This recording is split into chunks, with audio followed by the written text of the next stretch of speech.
सुन लीजिए, बहुत बड़ी बात कह रहा हूं मैं। इस्लाम अल्लाह की कसम नबी अकरम के मौजिज़े दिखाने से नहीं फैला। आप समझते हैं कि चमत्कार दिखाने से इस्लाम फैला? नहीं, खूब दिखाया अल्लाह के नबी सल्लल्लाहु अलैहि वसल्लम ने। प्यासे थे लोग, काफिरों ने कहा मोहम्मद बता, तेरी कौम के लोग प्यास से तड़प रहे हैं, कैसे पानी पिलाएगा? पानी हमारे पास है।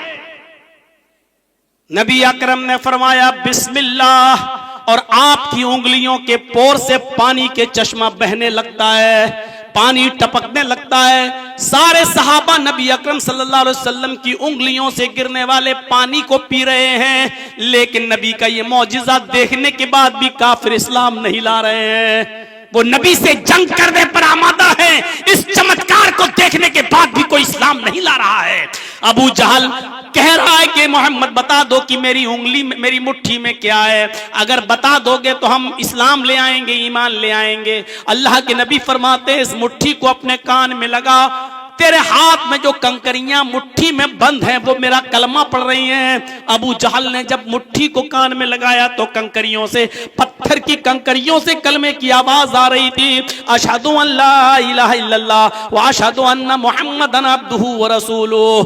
अबू जहल ने नबी अकरम का ये मौजिज़ा देखा कि कंकरियां कलमा पढ़ रही हैं, लेकिन इसके बावजूद वो इस्लाम नहीं लाया। कौन कहता है कि चमत्कार देखने से इस्लाम फैला, मौजिज़ों से इस्लाम फैला? खंदक का मौका उठाओ, सहाबाए किराम भूखे हैं, अल्लाह के नबी भी पेट पे पत्थर बांधे हुए हैं। एक सहाबी ने कहा अल्लाह के नबी मेरे पेट पे पत्थर बंधा है, देखिए मुझे भूख की शिद्दत है, खंदक नहीं खोदी जा रही है, अब काम नहीं हो रहा है, कुछ मिल जाता, किसी के पास सत्तू हो, खजूर हो, एक घूंट दूध ही मिल जाए।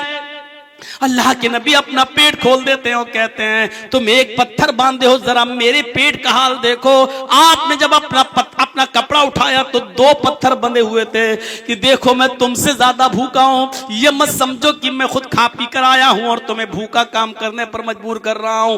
ये हालत जब हजरत अब्दुल्लाह इब्न जाबिर ने देखी तो सीधे घर चले जाते हैं और कहते बीवी आज ये कंडीशन देखी है। फरमाया एक ही बकरी है, जल्दी से ज़िबा कर दिया। फरमाया कि जाओ और अल्लाह के नबी के कान में कह देना आप अपने साथ 5-6 लोगों को लेकर चलें। बकरी का छोटा सा बच्चा ज़िबा किया है। देखो खंदक खोदने वाले 300 साहबा हैं, अगर सबको लाओगे तो देखो घर में बेइज्जती हो जाएगी। सिर्फ चंद लोगों को, यानी नबी अकरम अपने साथ खास लोगों को, 5-6 लोगों को ले आए। अल्लाह के नबी सल्लल्लाहु अलैहि वसल्लम के पास हजरत जाबिर आते हैं, अब्दुल्लाह इब्ने जाबिर, और कहते हैं, जाबिर इब्ने अब्दुल्लाह आते हैं और कहते हैं कि अल्लाह के नबी हमने अभी बकरी का एक छोटा सा बच्चा ज़िबा कर दिया है, हमारी बीवी ने कहा है 4-5 आदमी जो आपके पास हो आप उनको लेके चलिए और घर में हम खाना खा लेते हैं। अल्लाह के नबी के कान में कहा जा रहा है 4-5 लोगों को लेके चलिए, लेकिन अल्लाह के नबी फरमाते हैं आए खंदक वालों इधर आओ, इधर आओ, हजरत जाबिर ने तुम्हारी दावत की है। जाबिर रज़ी अल्लाह ताला अन्हु की सिटी गुम हो जाती है कि क्या कह रहे हैं अल्लाह के नबी, हम तो 4-5 लोगों की बात कर रहे हैं और आप 300 आदमियों को दावत। फरमाया कि जाओ अपने घर और अपनी बीवी से कह देना, अपनी बीवी से कह देना पड़ोस की एक औरत को बुला लाओ, वो रोटियां बेलती रहे, तुम तवे पर रखती रहना बस, और मैं आ रहा हूं। हजरत जाबिर आते और अल्लाह के नबी के का यही फरमान सुना देते हैं अपनी बीवी को। बीवी कहती है अल्लाह तुम्हें गारत करे। ये उस जमाने में एक जुमला चलता था, सगिलत का सवागिल, खोने वाली तुझे खो दे, यानी तेरी माँ तुझ पर रोए, यानी तू मर जा। आए जाबिर पकाना तो मुझे है, रोटी तो मुझे बनाना है, सालन तो मुझे बनाना है, खाना तो हमें तैयार करना है, और आप 300 आदमियों को लेके आ रहे हैं, एक छोटा सा बकरी का बच्चा है, क्या होगा? फरमाया आए मेरी बीवी मुझे बद्दुआ मत दे। अल्लाह के रसूल को मैंने 5-6 लोगों को कहा था, लेकिन नबी अकरम ने अनसुनी कर दी। 300 आदमियों को लेके आ रहे हैं। अब जैसा उन्होंने कहा वैसा कर। अल्लाह के नबी सल्लल्लाहु अलैहि वसल्लम घर में तशरीफ लाते हैं। हजरत जाबिर इब्ने अब्दुल्लाह की बीवी से कहते हैं कि तुम पर्दे में चली जाओ। फिर हांडी का ढक्कन खोलते हैं और उसमें थुक थुकाते हैं, कुछ पढ़ते हैं, थुकाते हैं और कहते हैं कि आए जाबिर की बीवी तुम रोटी बनाती जाओ, आग पर सेंकती जाओ और देती जाओ। अल्लाह की कसम, जो खाना 4-5 लोगों के लिए था वो 300 लोगों ने पेट भर के खाया, फिर बच गया, फिर जाबिर के घर वालों ने खाया और उस इलाके के गरीबों में भी बांटा और तकसीम किया। अल्लाह की कसम, ये जिंदा जावेद मौजिज़ा देखने के बाद भी खंदक खोदने वाले वो काफिर ईमान नहीं लाए। चमत्कार देखने से और चमत्कार करने से कोई आदमी मुसलमान नहीं होता है। आप कितना ही लोगों को कुछ भी दिखाएं, इस्लाम चमत्कार से नहीं फैला है। हजारों की भीड़ है, कहती है कि मोहम्मद चांद के 2 टुकड़े करके दिखाओ, हम ईमान लाएंगे। अल्लाह के नबी उंगली का इशारा कर देते हैं, चांद के 2 टुकड़े हो जाते हैं। पूरी दुनिया ने देखा चांद के 2 टुकड़े, लेकिन इस चमत्कार, इस मौजिज़े को देखकर भी कोई इस्लाम नहीं लाता है। इस्लाम नहीं फैला है मौजिज़ों के को दिखाकर, इस्लाम नहीं फैला है चमत्कार दिखाकर। इस्लाम तो फैला है अपना अमल दिखलाकर, इस्लाम तो फैला अपना किरदार दिखलाकर। इस्लाम लंबी चौड़ी तकरीरों से भी नहीं फैला, इस्लाम फैला अपने आला अखलाक और आला करैक्टर और अच्छे आदत की वजह से। नबी अकरम की अच्छी आदतों को देखा, फौरन लोग इस्लाम लाते चले गए। मेरे भाइयों, याद रखिए, चमत्कार और मौजिज़े अगर इस्लाम के फैलने का जरिया होते तो मोहम्मद रसूलुल्लाह से बढ़कर मौजिज़े दिखाने वाला कौन होता। मेरे भाइयों, कुरान से बड़ा मौजिज़ा फिर क्या होता। लेकिन आप याद रखिए कि इस्लाम मौजिज़ों से को दिखाकर नहीं फैला, इस्लाम फैला है तो जो दावत आप दे रहे हैं उस पर खुद अमल करिए। आपके अखलाक अच्छे हो, आपका करैक्टर अच्छा हो, आपका स्वभाव अच्छा हो, आप बोले तो फूल बरसे, आपकी जात से किसी को तकलीफ ना हो। इस आला अखलाक और आला किरदार की वजह से इस्लाम फैला है। इस्लाम नाम है आला अखलाक का, इस्लाम नाम है आला किरदार का। आज हमारे अमल देख लो, इस्लाम की जिंदगी में हम ढल जाएं तो लोग हमें देखकर खुद ब खुद इस्लाम लाते चले जाएं। महात्मा गांधी ने कहा था, आए घर घर तबलीग करने वालों, आए बोरिया बिस्तर और स्टोव लेकर, चूल्हे लेकर जमातों में जाने वालों, 3 दिन और 40 दिन के चिल्ले करने वालों, तुम इसलिए जाते हो ताकि लोग इस्लाम के करीब हो जाएं। तुम्हें ये सब कुछ करने की कोई जरूरत नहीं है। सिर्फ मोहम्मद रसूलुल्लाह का अखलाक अपने अंदर पैदा कर लो, सिर्फ नबी का करैक्टर अपने अंदर पैदा कर लो, लोग तुम्हें देखकर खुद ब खुद इस्लाम लाते चले जाएंगे, खुद ब खुद इस्लाम कबूल करते चले जाएंगे। हमारा हाल हुआ है, हमारी हालत कोई देखे तो हमसे और दूर भाग जाता है। ये इस्लाम, ये मुसलमान। सुना है वो लतीफा कि एक आदमी को दांत में बड़ा दर्द था, चीख रहा आह आह, और डॉक्टर के पास आया और डॉक्टर से कहने लगा कि हमारा दांत देखो। डॉक्टर ने कहा कि इसको उखाड़ना पड़ेगा। उसने कहा कि कितना पैसा लगेगा। उसने कहा 200 रुपए फीस है, दांत को उखाड़ेंगे, दांत में दवा लगा देंगे, 200 रुपए फीस। कहा अच्छा, दवा के साथ? कहा दवा भी दे देंगे तुम्हें 5 दिन की, उतने दिन में ठीक हो जाओगे तुम। तय हुआ 200 रुपया का, ठीक है। बैठाया उसको और लगाया उसके दांतों में पिलास और उखाड़ा उसका दांत, तो वो कस के चिल्लाया जोर से, आह मर गया, आह। 3-4 चीखें उसने मारी। बहरहाल दांत तो डॉक्टर ने उखाड़ दिया, दवा ववा उसको लगा दी। जब पैसा देने की बारी आई तो डॉक्टर को वो 200 रुपए देने लगा। डॉक्टर ने कहा 600 रुपए दो। उसने कहा साहब तय तो हुआ था 200 रुपए, आप 600 रुपए क्यों मांग रहे हैं हमसे? डॉक्टर ने कहा कि इसलिए 600 मांग रहा हूं कि मेरे क्लिनिक के बाहर जो 2 पेशेंट बैठे हुए थे वो तेरे चीखने और चिल्लाने से भाग गए। उन दोनों की फीस भी हम तुझसे लेंगे। वो 200 और देते, 200 और देते तो 400, अब वो तुझे देना पड़ेगा क्योंकि तू चिल्लाया क्यों है। वो 2 पेशेंट मेरे भाग गए इसलिए 600 दे। ये हालत आज हमारी है।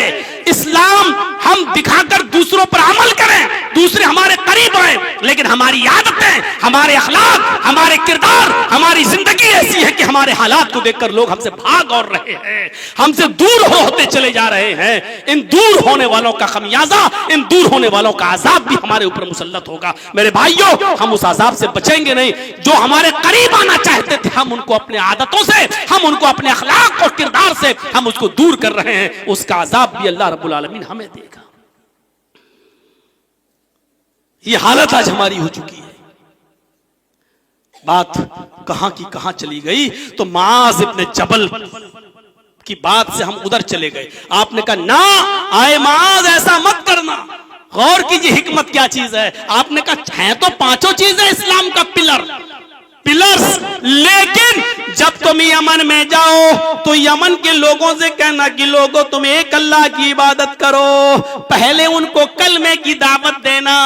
जब वो तौहीद में मजबूत हो जाएं, जब वो कलमा पढ़ लें, तौहीद के मत वाले बन जाएं, तौहीद अपने अंदर वो जागुजी कर लें, तौहीद अपने अंदर पैबस कर लें, तो आए माज जब तुम देखो कि वो तौहीद में पक्के हो गए हैं, तो फिर उनसे कहना कि अल्लाह ताला ने तुम्हारे ऊपर 5 वक्त की नमाज भी फर्ज की है। अल्लाह ने तुम्हारे ऊपर 5 वक्त की नमाज भी फर्ज की है। जब वो 5 वक्त की नमाज पढ़ने लगे, जब वो नमाज में पक्के हो जाएं, जब वो नमाज के पाबंद हो जाएं, जब वो 5 वक्त की नमाज जमात के साथ अदा करने लगे, और जब वो उसके आदी हो जाएं, तो फिर उनसे कहना कि तुम्हारे ऊपर रमजान के, तब तो उनसे कहना कि तुम्हारे ऊपर ज़कात भी फर्ज की गई है। इतना इतना माल, इतने इतने ऊंट, इतनी इतनी गायें, इतनी इतनी बकरियां, इतनी इतनी जमीन में पैदावार पर इतनी इतनी ज़कात, तब तुम उनको बताना, डायरेक्ट नहीं। जब वो नमाज के आदी हो जाएं, पुख्ता हो जाएं, 5 वक्त की नमाज पढ़ने लगे और नमाज को अपनी जान और अपने माल से ज्यादा महबूब समझने लगे, तब तुम उनसे कहना कि अल्लाह ने तुम्हारे ऊपर ज़कात भी फर्ज की है। जब वो अपने माल की पूरी पूरी ज़कात भी देने लगे और वो अपने माल को अल्लाह की राह में बेदर खर्च करने में के माहिर हो जाएं, एक्सपर्ट हो जाएं, आदी हो जाएं, तब तुम उनसे कहना कि अल्लाह ने तुम्हारे ऊपर रमजान के 1 महीने के रोजे भी फर्ज किए हैं। जब वो रोजा भी रखने लगे और रोजे के भी आदी हो जाएं, तब तुम उनसे कहना कि अल्लाह रब्बुल ताला ने जिंदगी में एक बार हज बैतुल्लाह खाने काबा की ज़ियारत यानी हज भी फर्ज किया है। चाहे इसको करने में कई साल लग जाएं, लेकिन एक एक करके उनको बुलाना, 5 चीजें बैक वक्त एक साथ पेश मत कर देना। अगर तुमने 5 चीजों को एक साथ पेश कर दिया तो लोग भाग जाएंगे, फिर इस्लाम को बोझ समझेंगे अपने ऊपर और कोई भी आदमी इस्लाम को कबूल नहीं करेगा। देखिए कितनी हिकमत भरी बात बताई थी अल्लाह के नबी ने, एक एक करके बुलाओ, एक एक करके बुलाओ, एक एक करके बुलाओ। होशियारी, दानाई हमने छोड़ दी है, अक्लमंदी हमने छोड़ दी है। जहां नेकी की तरफ हमें बुलाना है होशियारी से और अक्लमंदी से, एक चीज बताऊं आपको, वहीं लोगों को बुराइयों से भी रोकना है बड़ी अक्लमंदी से और दानिशमंदी से। बैक वक्त नहीं रोक सकते आप। कितनी बार बोल चुका हूं, जो बारातों का सिस्टम है और इतने इतने लोग बाराती बन के जाते हैं, आप रोक देंगे? बैक वक्त नहीं रोक पाएंगे। और फिर एक बारात में 50 किस्म की खुराफात, आप रोक देंगे? नहीं रोक पाएंगे। बुराइयों को भी रोकने में बड़ी हिकमत होनी चाहिए। और उसका एक वाकया आपको सुना दूं, सुना होगा आपने, लेकिन मैं सुनाता हूं, जरा सुनिए। अल्लाह के नबी के पास एक शख्स आता है, अल्लाह के रसूल के पास एक शख्स, और आकर कहता है कि अल्लाह के नबी मुझे जिना की इजाजत दीजिए। इस चीज को समझने की कोशिश करिए आप। इजाजत किसकी मांग रहा है?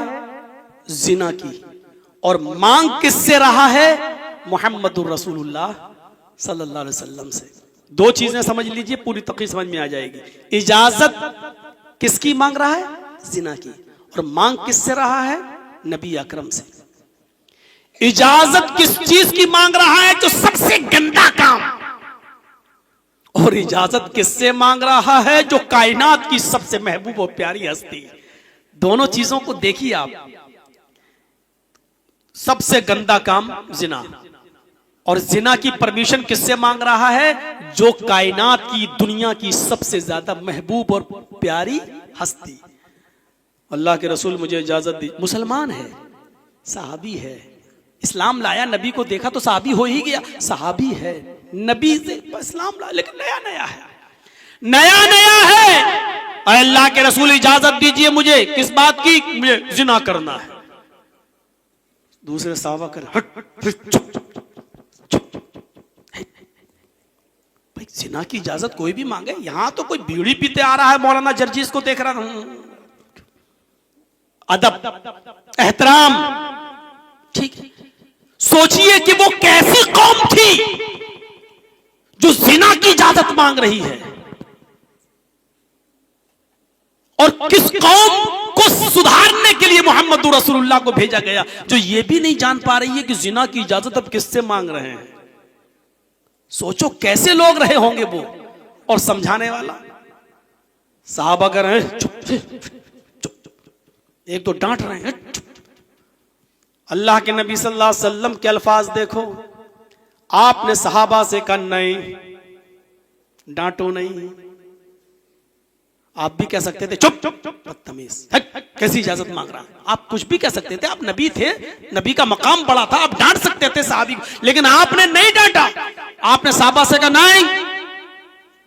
और जो जिना की इजाजत मांग रहा था उससे क्या कहा? उदनु मिन्नी, मेरे करीब आओ और पास आ जाओ मुझसे। करीब बिठा दिया। सहाबा बैठे हैं और जो जिना की परमिशन मांग रहा था उसको अपने करीब कर लिया। मस्जिद है, अल्लाह का घर है, अल्लाह के घर में जिना की परमिशन मांग रहा है एक सहाबी, और अल्लाह के रसूल उसको, सहाबा घूर रहे हैं, सहाबा बुरी नजरों से देख रहे हैं। ऐसा लग रहा है जैसे सहाबा पर कयामत फट पड़ी, जमीन फट पड़ी और सहाबा धंस जाए। ऐसा लग रहा था कि कितने गंदे काम की इजाजत किससे मांग रहा है। सहाबा को ऐसा महसूस हो रहा है। और ये मोहम्मद रसूलुल्लाह के पास बैठा, आपने कहा इधर आओ, और अल्लाह के रसूल उसको करीब कर रहे हैं। मस्जिद में भी है और नबी के करीब भी है।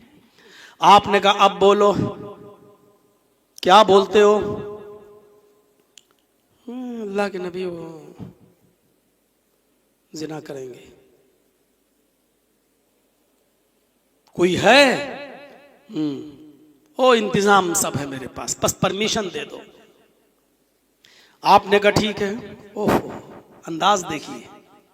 आपने कहा भला क्यों नहीं, भला मैं तुम्हें इस काम से कैसे रोक दूं? तुम मुझसे परमिशन मांग रहे हो, मैं तुम्हें कैसे खाली हाथ जाने दूं, कैसे तुम्हें रोक दूं? लेकिन मेरे जाने से, तुम जिना के लिए जाने से पहले मेरे 2-3 सवालों के जवाब दे दो। अंदाज देखिए। जो काम तुम उस लड़की के साथ करना चाहते हो, क्या वो काम तुम अपनी मां के साथ करने के लिए तैयार हो? जो चीज उस लड़की के, उस औरत के पास है, वो चीज तुम्हारी मां के पास भी है।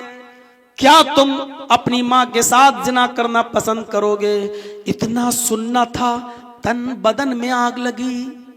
कौन सा शरीफ इंसान होगा जो अपनी मां के बारे में ये तसव्वुर कर ले?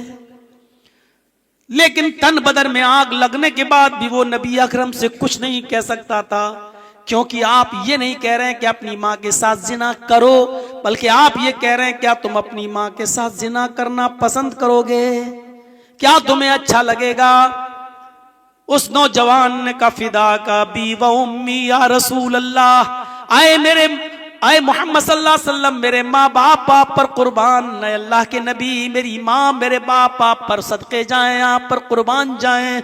ऐसा कौन सा शरीफ इंसान होगा जो अपनी माँ के साथ जिना करेगा? आपने कहा शराफत को कौन तार तार कर सकता है?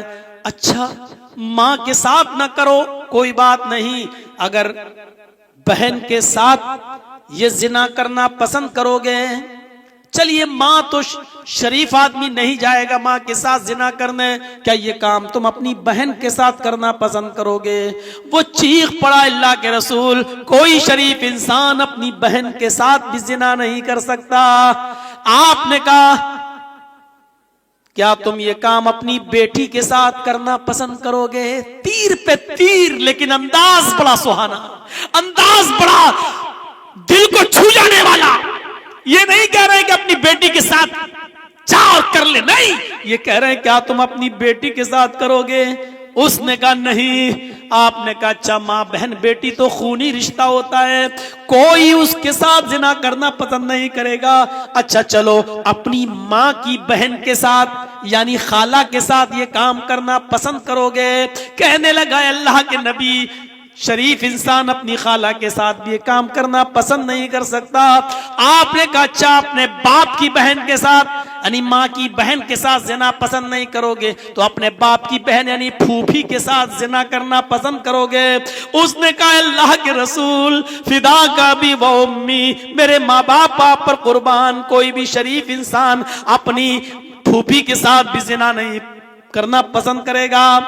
आपने कहा नौजवान, जब तुम खुद अपनी जबान से ये कह रहे हो, आइडिया, अंदाज, जब तुम अपनी जबान से खुद इस बात को कबूल कर रहे हो कि उसकी तुम अपनी माँ के साथ, अपनी बहन के साथ, अपनी बेटी के साथ, अपनी फूफी के साथ, अपनी खाला के साथ ये पसंद नहीं कर सकते? कहा नहीं। अच्छा ये बताओ, तुम अपने लिए पसंद नहीं कर रहे हो, अगर कोई दूसरा तुम्हारी माँ के साथ जिना करे तो पसंद करोगे? कहा नहीं।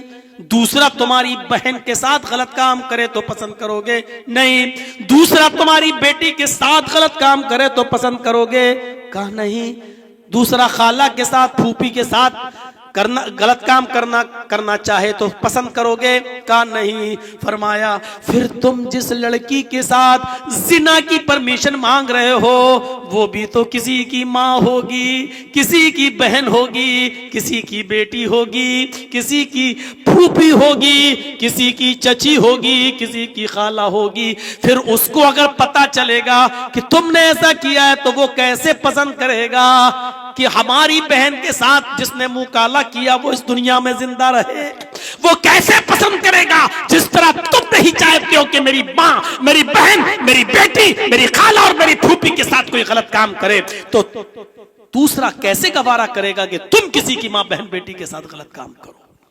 अंदाज अच्छा था, दिल को छू जाने वाला था। अब बताओ तुम्हारा क्या इरादा है? उस नौजवान ने अपना सर आगे बढ़ा दिया और कहा अल्लाह के रसूल, मेरे सर पर हाथ फेर दीजिए और मेरे लिए अल्लाह से दुआ कर दीजिए कि अल्लाह मुझे इस जिना की बदतरीन बुराई से बचा ले, मुझे महफूज फरमाए। अल्लाह के नबी सल्लल्लाहु अलैहि वसल्लम ने उसके सर पर हाथ रखा, अल्लाह के नबी सल्लल्लाहु अलैहि वसल्लम ने उसके सर पर हाथ रखा और फरमाया, आय अल्लाह इस नौजवान की नजरों की हिफाजत फरमा, आय अल्लाह इस नौजवान को जिना जैसे बदतरीन जुर्म से इसकी हिफाजत फरमा ले, इसको बचा ले। उस नौजवान का बयान है, उस नौजवान का बयान है, सुनन बैहक़ी के अल्फाज हैं, उस नौजवान का बयान है कि अल्लाह के नबी सल्लल्लाहु अलैहि वसल्लम ने मेरे लिए ये दुआ की थी कि अल्लाह इस नौजवान को जिना से महफूज फरमा, इसको इस बदतरीन बुराई से बचा ले। उस दुआ के दिन से, जिस दिन ये दुआ की, उस दुआ के दिन से आज तक, अब तक अल्लाह रब्बुल आलमीन ने सिर्फ जिना ही नहीं बल्कि हर हराम काम से मुझे बचा लिया है, हर हराम काम से मुझे दूर कर दिया है, हर हराम काम से मुझे नजात अता फरमा दी है। नबी अकरम की दुआ का ये असर हुआ। पूरा वाकया बयान करने के बाद मैं कह सकता हूं कि ये नबी अकरम की हिकमत थी, आपने उसको डांट कर नहीं भगाया। आप चाहते तो इस बुराई से रोकने के लिए कह सकते थे चुप, शर्म नहीं आती, कितना बुरा काम तुम करने के लिए मुझसे परमिशन लेने आए हो। और हम लोगों के अंदाज में, क्या तेरे घर में मां बहन नहीं है, हम कह सकते थे किसी को भी, लेकिन मुहम्मदुर रसूलुल्लाह ने उसको किस अंदाज से समझाया, जरा तसव्वुर कीजिए कि उसके दिल में कैसे बात बैठ गई। इसलिए मैंने कहा कि नेकियों का हुक्म तो होशियारी से, लेकिन जब बुराइयों से किसी को रोकना पड़े तो उसमें भी दूरंदेशी, उसमें भी हिकमत होनी चाहिए। हमारा सख्त लहजा किसी को बुराई से रोकने के बजाय उसको और बुराई करने पर मजबूर कर सकता है। कभी आपने देखा होगा बुराइयां जब करते, अच्छा किसी को डांटा, अब वो और जिद में आके करेगा, नहीं अब तो हम और करेंगे। कभी आपने देखा होगा गुस्से में आदमी फिर उस काम को और ज्यादा करने की कोशिश करता है, और ज्यादा कोशिश करता है। अल्लाह के रसूल का मामला तो अपने घर में अपने बच्चों के साथ भी बड़ा अजीब रहा। उम्मे सलमा जब अल्लाह के रसूल के साथ निकाह में आई तो उम्मे सलमा का एक बेटा दूसरे शौहर से था जिसका इंतकाल हो चुका था, और उस इंतकाल के बाद अल्लाह के नबी ने उम्मे सलमा से निकाह किया। तो उम्मे सलमा पहले शौहर से जो बच्चा था बेटा, उसको भी अपने साथ ले आई थी, और जब अल्लाह के रसूल के निकाह में आई तो जाहिर है कि उस बच्चे को उम्मे सलमा अपने पास रखती थी। अब वो नबी का भी बेटा हो गया, अगरचे नबी उसके बाप नहीं है लेकिन मां तो उसकी उम्मे सलमा है, तो नबी ही उस बच्चे को पालेंगे और पोसेंगे, क्योंकि एक औरत शादी के बाद अपने उसी हस्बैंड के साथ रहेगी जिसके साथ उसने निकाह किया है, और उस बच्चे को वही पालेगा जिसने उसकी मां के साथ निकाह किया है। अल्लाह के नबी वो बच्चा चूंकि देहाती माहौल से आया था इसलिए खाने पीने का तरीका नहीं जानता था। 7-8 साल की गोया की उम्र रही होगी, वो खाना खाने के लिए बैठा तो बैठने का तरीका भी सही नहीं था। जब खाना सामने आया तो उसने पूरा का पूरा हाथ बीचों बीच थाली में डाल दिया और उठाकर इस तरह मुंह भरने लगा। ऐसा अल्लाह के नबी सल्लल्लाहु अलैहि वसल्लम ने फौरन उसके हाथ को पकड़ा और कहा, बेटे खाना रखो। उसके हाथ में जो था उसने थाली में उसी प्लेट में रख दिया। अल्लाह के नबी ने उससे फरमाया, इग़सिल यदैहि, अपने दोनों हाथों को धोकर आओ। वो बच्चा गया और दोनों हाथ धोकर आया। आपने कहा, दो जानू होकर बैठो, ये दोनों पैर ऐसे करके, दो जानू जिसको हमारे यहाँ उखड़ू बोलते हैं, अब आपके यहाँ जो भी बोलते हो।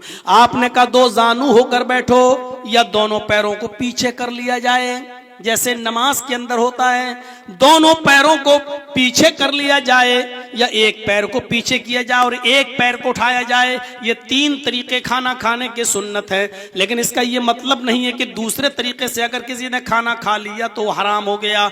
ऐसा नहीं है मेरे भाइयों, आजकल टेबल और मेज का जमाना है। अगर कोई टेबल और मेज पे खाना खाना चाहे तो ये गुनाह नहीं है, खा सकता है आदमी, जायज है, गुनाह नहीं है, लेकिन ये सुन्नत भी नहीं है। सुन्नत ये है कि दोनों पैरों को खड़ा करके खाओ या दोनों पैरों को पीछे करके दो जानू होकर बैठ जाओ, यानी जैसे नमाज में बैठा जाता है, या फिर एक पैर को पीछे कर लिया जाए और दूसरे पैर को उठा दिया जाए। ये 3 तरीके खाना खाने के, ये सुन्नत है। लेकिन अगर कोई आदमी पलती मार के खाना चाहे तो खा सकता है, लेकिन सुन्नत का सवाब उसको नहीं मिलेगा। मेज पर खाना चाहे तो खा सकता है, लेकिन उसको सुन्नत का सवाब नहीं मिलेगा। आपने उस बच्चे से कहा, इग़सिल यदैहि, दोनों हाथ धोकर आओ। वो दोनों हाथ धोकर आया। आपने कहा दो जानू होकर बैठ जाओ। उसने दोनों पैर पीछे कर लिए और दो जानू होकर बैठ गया। आपने कहा सम्मिल्लाह, अब अल्लाह का नाम लो, यानी बिस्मिल्लाह कहो। उसने बिस्मिल्लाह कहा।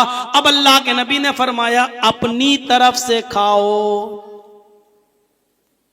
कुल भी यमीनिक, अपने सामने दाहिनी तरफ जहां तुम बैठे हो अपने पास अपनी साइड से खाओ, पूरे थाली में हाथ पैर मत मारो। जब एक थाली में सब लोग खाते हैं ना, तो हम लोग यहाँ सिस्टम बड़ा अजीब है। लोग देखते रहते हैं कि अच्छा माल किस तरफ है तो उस तरफ हाथ बढ़ा देते हैं। ये लेग पीस कहाँ रखा है, इधर चाप कहाँ रखी है, इधर है। तो ये तरीका गलत। अगर एक थाली में आप खा रहे हैं तो आप अपनी तरफ से खाइए, वो आपकी किस्मत है कि आपको लेग पीस मिल रहा है या नहीं मिल रहा है। अपनी तरफ से सब, हर आदमी को अपने अपने साइड से और अपनी अपनी तरफ से खाना चाहिए। तो अल्लाह के रसूल ने उसको ये सिखाया, समझाया, इस्लाह की। लेकिन कितने प्यार से हम होते ना, तो बड़ा हो रहा हूं, अकल नहीं आ रही है।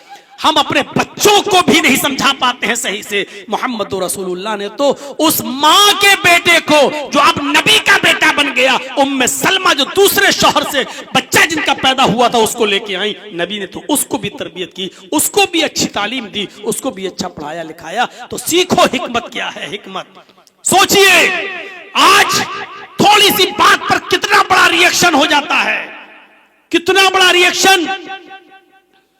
अगर आपकी मस्जिद के बाहर कोई खिंजीर का गोश्त फेंक दे तो फौरन लड़ाई और झगड़े पर आमादा हो जाएगी ये कौम। अभी कोई आदमी कुरान करीम को लेकर सड़कों पर निकलकर उसकी बेहुरमती करने लगे, फौरन सड़कों पर निकल आएगी ये कौम। अभी थोड़ी देर के लिए कर्नाटक के उस मामले को नजर में रखिए कि हिजाब पहनकर जाने वाली उस लड़की को हिजाब से रोक दिया गया, नहीं पहनने देंगे। उस लड़की के हिजाब से रोकने का रिएक्शन आपके कलकत्ता की सरजमीन तक पर दिखाई दिया कि औरतों ने भी हिजाब के फेवर में जुलूस निकाला। लेकिन मैं हिजाब के खिलाफ नहीं हूं, मैं हिजाब के फेवर में हूं। पर्दे पर हमारी 50 तकरीरें भरी पड़ी हैं यूट्यूब पर, लेकिन सवाल यह है कि मेरे भाइयों, हिकमत कहां चली गई, मसलहत कहां चली गई? अगर किसी ने आग लगाने की कोशिश की तो हमने उस आग में घी डालने का काम क्यों किया, तेल डालने का काम क्यों किया? लखनऊ में हम अब जहां रह रहे हैं, मेरे पास पूरी मीडिया की एक टीम चली आई। साहब आप क्या कहते हैं, बोलिए। मैं समझ गया कि इस वक्त यूपी के चुनाव हो रहे हैं, एक लफ्ज भी अगर मैंने हिजाब के फेवर में यहां बोल दिया तो ये अमन चोपड़ा, सुधीर, जी न्यूज का एंकर, इंडिया टीवी और भारत हमारे उस बयान को ऐसे तोड़ मरोड़ कर पेश करेंगे जो यूपी के चुनाव में घी डालने का काम करेगा।